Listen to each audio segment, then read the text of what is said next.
All right, ready to dive into some Mongol history? Always. Okay, so we're focusing on Afghanistan, using Timothy May's work as our guide. Yeah, his chapter, The Ilkhanate in Afghanistan. It's fascinating stuff. Way more than just the usual conquest narratives. This region was a real crucible. It really was a mixing pot of cultures. Became a strategic frontier for the Mongols, and even a springboard for further expansion. Yeah, you'll be surprised at how much happened there. We'll get into all of that, like their military strategies, the power struggles. Oh, and those complex relationships between Yeah. the Mongol factions, the local dynasties, all of that. But first, a bit of a mystery. A mystery. Well, yeah, it all revolves around this group known as the Qara'una. Ah, yes, the Qara'una, a fascinating group. Their origins, their actions, it all challenges the typical ideas about Mongol identity, and they become pretty important players. No doubt about it. They were a force to be reckoned with. Makes you wonder, were they just rebels? Or did they actually contribute to the decline of Mongol power in the region? A question for the ages. But let's start at the beginning. The beginning, Yeah, Genghis Khan's arrival in the region, early 13th century. it really lays out the devastating impact of Tului's campaign. Tulu? Genghis Khan's son. Right. Absolute brutal. Scorched earth tactics. Cities decimated. Merv, Nishapur. It really underscores the brutality of Mongol warfare, no question. But it wasn't easy for them either. I mean, they were up against some pretty fierce resistance. Like the siege of Herat dragged on for 8 months. 8 months. Imagine that. Shows you the level of resistance they faced, even when totally outnumbered. Yeah, it's a good reminder, even with their superior organization tactics, they couldn't always just steamroll their opponents. They had to adapt, using sieges to wear down the defenders. And it shows the Mongols. They were adaptable. Oh, absolutely. And remember, this wasn't just some random conquest, right? They had a goal in mind, a big one, Eliminate the threat from the Khwarezmian Empire. which led to that clash of titans, the Battle of the Indus River. Totally reshaped the region. It did. A decisive victory for the Mongols scattered those Khwarezmian forces. It's like the beginning of their dominance, but there's a twist. A twist. Instead of solidifying their hold on all of Afghanistan, Genghis Khan changes course. What do you mean? He hears about this Tangut rebellion in the east, decides to pull back north of the Amudarya River. Imagine having to manage an empire that vast. Talk about a logistical nightmare. Seriously. It really highlights the complexity of their situation. Multiple campaigns, all these different priorities across this massive territory. They were pragmatic, right? Understood the limits of their resources, had to prioritize. They did. They adjusted their strategies when needed. So that river, it basically becomes an early frontier. Yeah, the edge of their direct control, at least for a time. But they weren't just going to leave a power vacuum, were they? Not a chance. The Mongols, they always had a plan. So fast forward to 1230, they're back with a new system, the tamma. The tamma. Yeah, what is that all about? It was a Mongol military detachment, like a SWAT team, sent in to stabilize things. Led by a commander, the tamachi.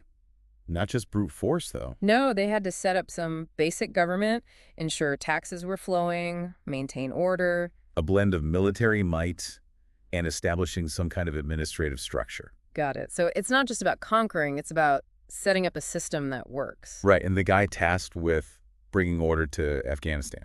Dare. Dare, huh? Sounds like he had his work cut out for him. Oh, he definitely did. Seasoned commander, though. Part of that initial Khwarezmian conquest. So he knew the region, knew how tough it could be. The Mongols valued experience, putting those with proven track records in charge. Makes sense. And remember those pockets of resistance we talked about? They were still simmering, absolutely. Dare had to deal with all of that. Ongoing unrest, especially from remnants of Jalal el-Din's forces. Yeah, his mission was twofold. Consolidate Mongol control and eliminate that instability from those earlier wars. So Dare's kind of like the OG Mongol governor of Afghanistan. You could say that. Setting the stage for what comes next. In a way, yeah. But here's where things get even more interesting. More interesting. Dare's territory, it actually starts to shrink. Shrink? Why would that happen? A more permanent civilian administration was taking root. Oh, so they're moving away from purely military rule. Exactly. It shows how the Mongol Empire was evolving from domination to administration. They were in it for the long haul. Not just quick conquests, huh? So what happens to Dare and his tamma if their territory is getting smaller? Well, instead of controlling huge swaths of land, they're strategically redeployed. Redeployed. Where to? Primarily along the frontiers. Volatile regions, like Afghanistan, where you still needed a strong military presence. Makes sense. They're adapting, right, to Yeah. the changing reality of their expanding empire. Right. But this transition from military to civilian rule wasn't always smooth. Oh, what do you mean? There's a power struggle between Deir and a civilian governor, Chintamir. Mongol office politics. You could say that. It shows those growing pains the empire experienced. Trying to balance military control with governing such a vast, diverse population. Exactly. So, what was the beef between these two? Well, Chintamir seems to have overstepped his bounds. How so? He claimed control of territories that Deir believed fell under his jurisdiction. Oh, so they're clashing over who controls what. Imagine the tension. It eventually went all the way to Ogedei Khan. All the way to the top. So even within this seemingly unified empire, you have these internal power struggles, competing interests. Absolutely. And the outcome. Deir's authority, it was significantly curtailed. Curtailed, what does that mean? Basically, he was confined to Gur. Gur. Yeah, the region that encompasses much of modern-day Afghanistan. So kind of a demotion for our Tamachi. Yeah, you could see it that way. But this restriction, it actually became a blessing in disguise. A blessing. How so? It allowed him to focus his attention on a new frontier. India? India. Now, that's interesting. I didn't realize the Mongols were pushing into India. Oh, yeah. Deir, he saw an opportunity to expand their influence south. So he's not just a conqueror. He's thinking strategically, looking for new opportunities. Absolutely. Even as they were building a more settled empire, that hunger for expansion, that drive to explore, it never really went away. And Deir's actions in India, they really embody that spirit. They do. So what does Deir do? Does he just march into India with his tamma and start conquering? That's what I'd imagine. It was more nuanced than that. He understood the importance of local alliances, used them masterfully. Alliances? With who? Local rulers. He even brought the strategically vital city of Binban under Mongol control by working through a local Khwarezmian ruler. So it's not just brute force. It's about forging partnerships, being strategic. Precisely. Raiding for plunder? Sure.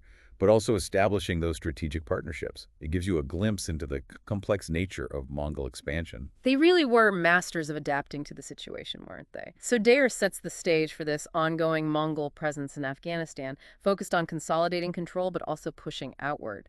But what happens when he's no longer in charge? Well, after Deir dies in 1241, command passes to Mengistu. another veteran of the Khwarezmian campaigns. So they're sticking with experienced commanders. Yeah, kind of a promote-from-within policy.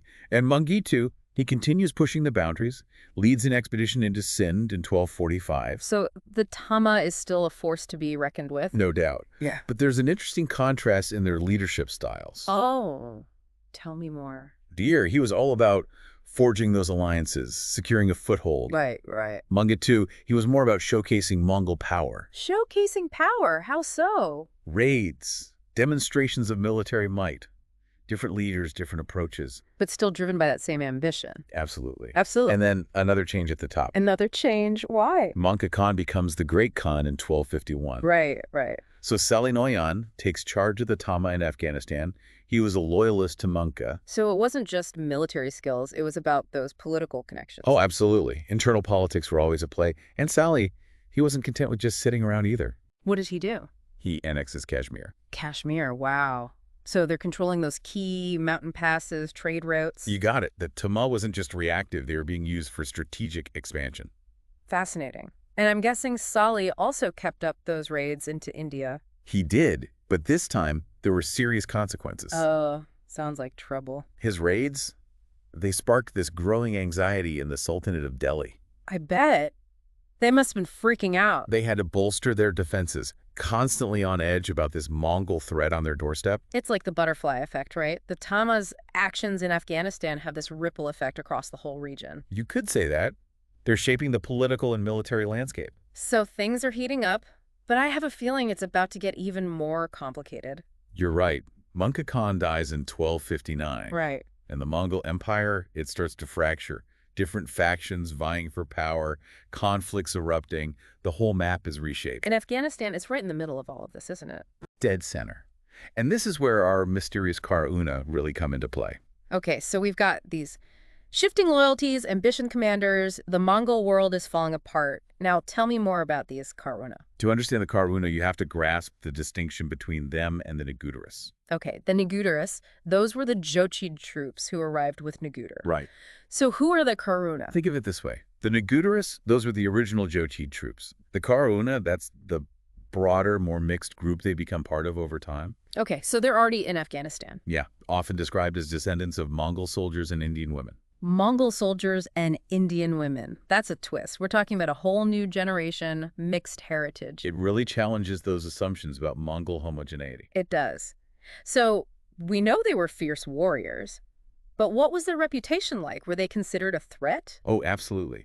Marco Polo, remember, he described them as a potential danger, even to other Mongols. Wow, so they weren't messing around. These guys were a serious force. And their raid on Hormuz, that really highlights their power and independence, not just some ragtag band of rebels. Organized, powerful, with their own agenda. Exactly. Yeah. And their control over certain areas, like the Wakhan corridor, it impacted those trade routes. So they're controlling trade, disrupting empires, basically doing their own thing. Pretty much. I could see why the Ilkhans weren't exactly thrilled about all this. I bet. They couldn't just ignore this, right? No, they couldn't. They launched expeditions to try and subdue the Negüderis and the Qara'una.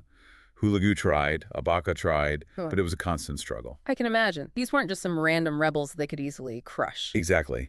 These were seasoned warriors, knew the terrain, and they were incredibly opportunistic. Opportunistic? In what way? They often exploited the internal divisions within the Ilkhanate, played different factions against each other. So they're using the empire's own weaknesses against it. Exactly. It shows how fragmented the Mongol world was becoming. They were a constant reminder of those challenges the Ilkhans faced in maintaining control. So they're almost like a symptom of the fracturing empire, but also contributing to it. You could say that. One episode that highlights this is their involvement in the civil war between Teguder and Argun. Oh, that's right. We talked about that earlier. Well, the Qara'una, or at least some factions within the group, they backed Argun. Why Argun specifically? Well, his apage, his territory, had been in Gur and Gargistan, right where the Qara'una were active. So they're backing the guy who's most likely to protect their interests. Makes sense, right? Yeah. And their involvement wasn't just symbolic either. Yeah. They played a key role in that conflict, even capturing and plundering Teguder's camp at one point. Wow. Talk about turning the tide of battle. It's incredible how these frontier warriors, who could be so unpredictable and destructive, they also held this influence within the Ilkhanate.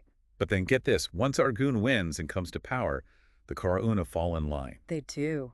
That seems like a sudden change of heart. It shows how complex those dynamics were. They were willing to respect Chinggisid authority, but only when it was strong and decisive. So when Argun's grip on power started to weaken, Their loyalty did too.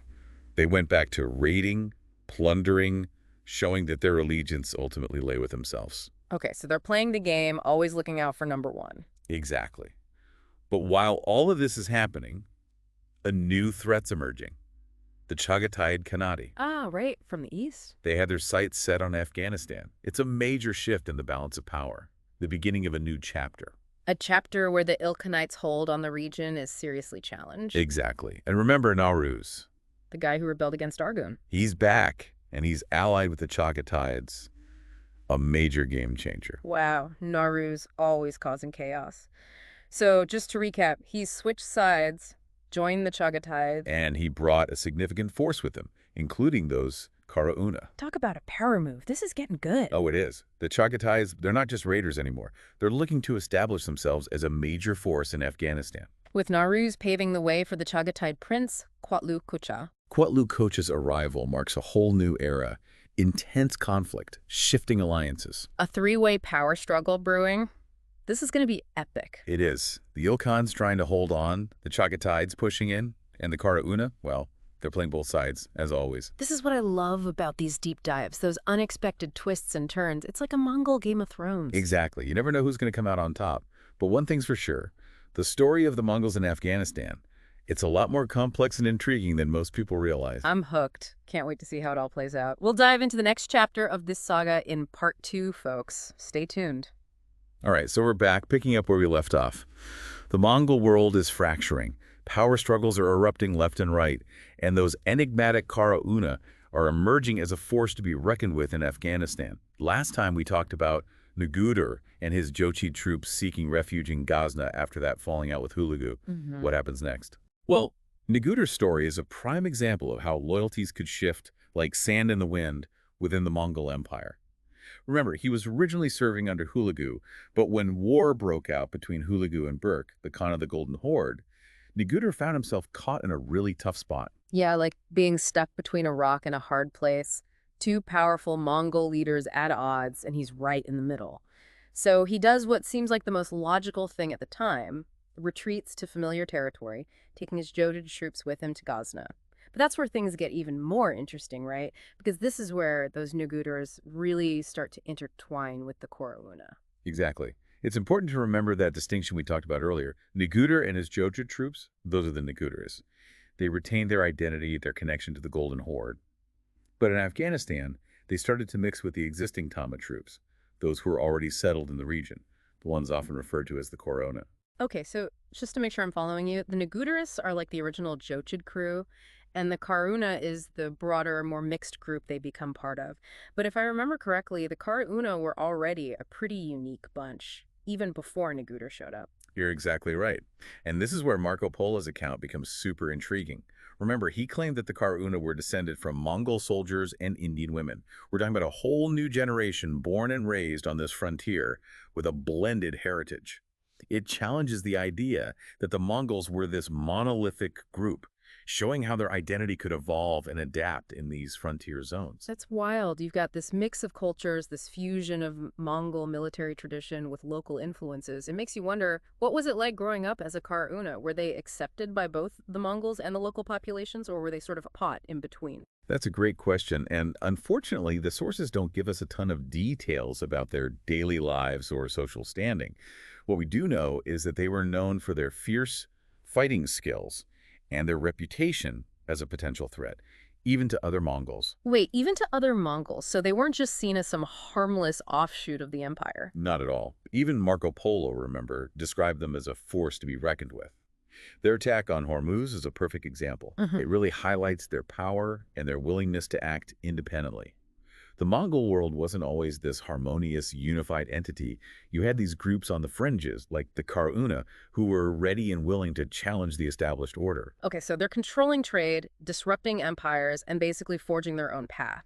That begs the question, how did the Ilkhans, who are trying to maintain control of this vast territory, react to all of this? They couldn't have been too happy about it, right? You're absolutely right. The Ilkhans couldn't just ignore this challenge to their authority.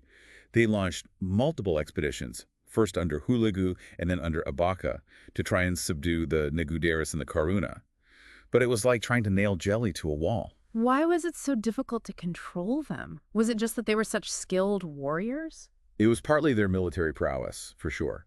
They knew the terrain, they were used to fighting in this rugged environment, but they were also incredibly clever and opportunistic. They knew how to exploit those internal divisions within the Ilkhanate, playing different factions against each other to their advantage. So it's not just about brute force, it's about knowing how to play the game, exploiting those weaknesses within the empire. Exactly. And this is where you really start to see how the fracturing of the Mongol world played into their hands. They weren't just rebels mindlessly causing chaos, they were strategic actors, responding to the changing political landscape and looking out for their own interests.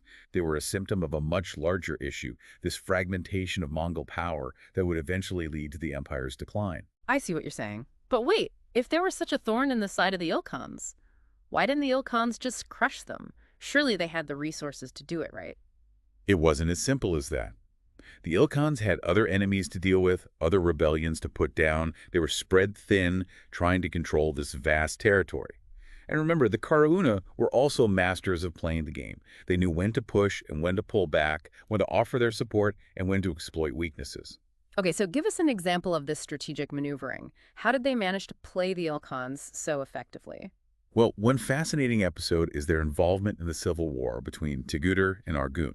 Remember, we talked about that earlier. Well, the sources indicate that the Qara'una, or at least certain factions within the group, threw their support behind Argun.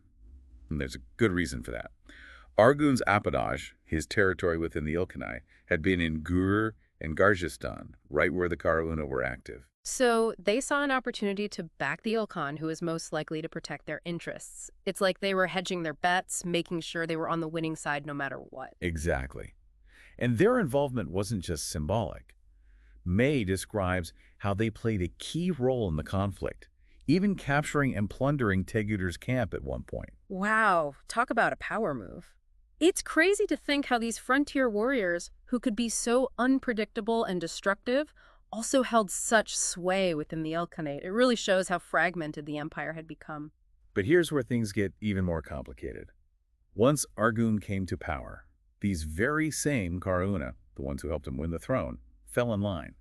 They started respecting Chingizid authority, at least for a while. Wait, so they helped Argun win, but then they turn on him later? What's going on there? It seems a little inconsistent. It all comes down to pragmatism and self-preservation. They weren't just mindless rebels causing chaos. They were strategic actors, navigating the treacherous world of Mongol politics and always looking out for their own interests. Their loyalty was conditional, as later events would prove. So their loyalty only lasted as long as Argun was strong. Exactly. When Argun's grip on power began to weaken, their loyalty did too. They went back to their old ways, raiding and plundering, showing that their ultimate allegiance was to themselves and their own survival. Okay, so they were playing the long game, always looking for the best angle, even if it meant switching sides. It sounds like they were more than just rebels. They were almost like a shadow empire, operating within the larger Mongol world, but with their own agenda. That's a great way to put it. Yeah.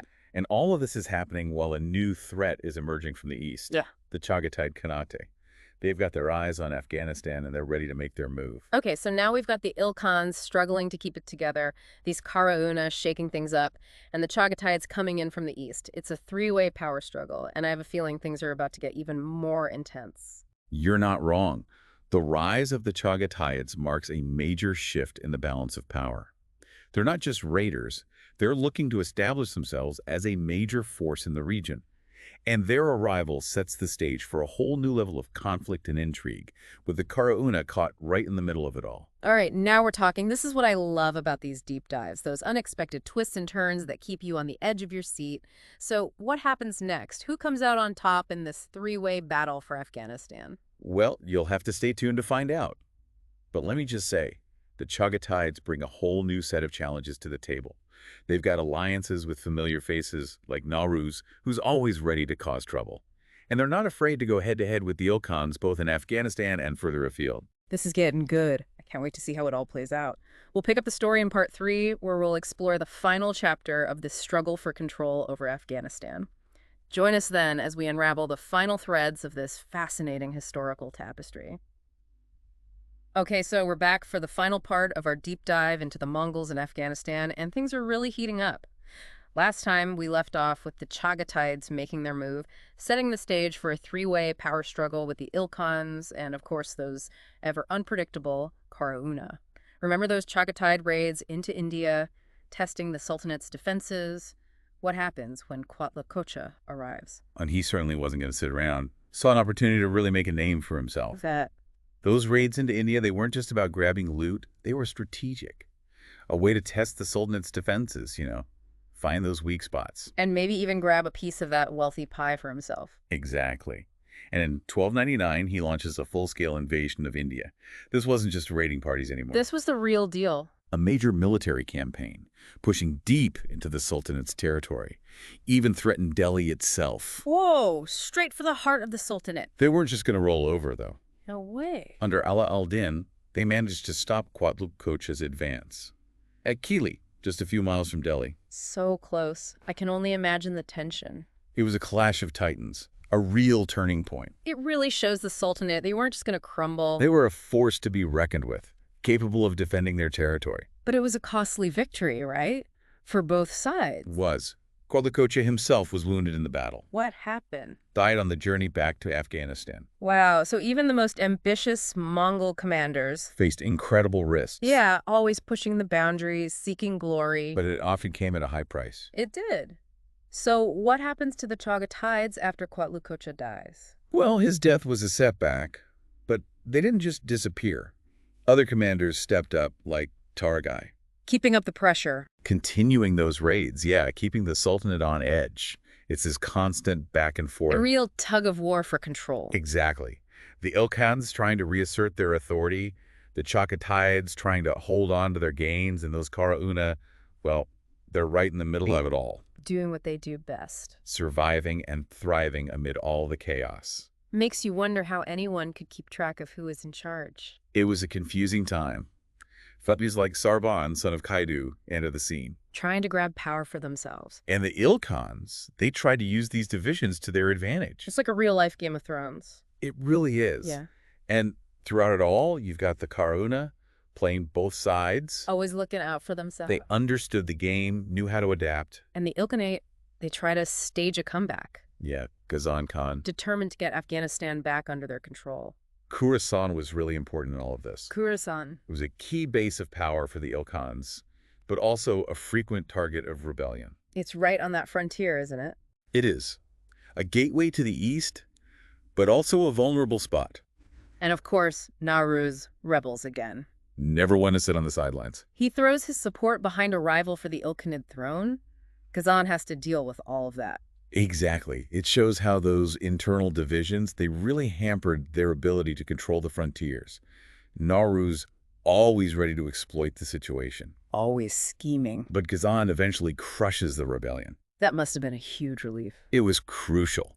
Allowed him to reassert Ilkhanid authority, secure that link to Afghanistan. But the fight wasn't over, was it? Not by a long shot. The back and forth continued, with figures like Taragai, Sarban, Isan Bukwa. All vying for power. Alliances shifting, loyalties tested. Makes you dizzy just trying to keep track of it all. That was life on the Mongol frontier, I guess.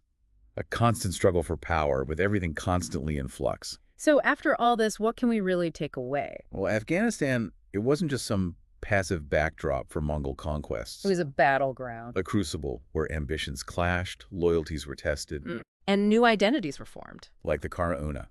Their rise is fascinating, going from this product of the chaos of conquest to becoming power players. They were shaping events, influencing history. Exactly. And it makes you question, were they just rebels on the fringe? Or did their actions contribute to the decline of Mongol power in the region? It really challenges our understanding of how Mongol rule worked, doesn't it? Their identity, the dynamics of their empire. And it's a reminder that history is never simple.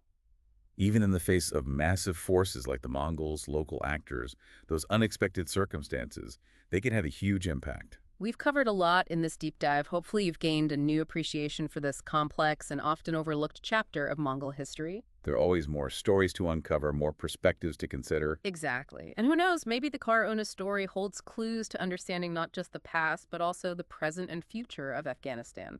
Something to think about. Thanks for joining us.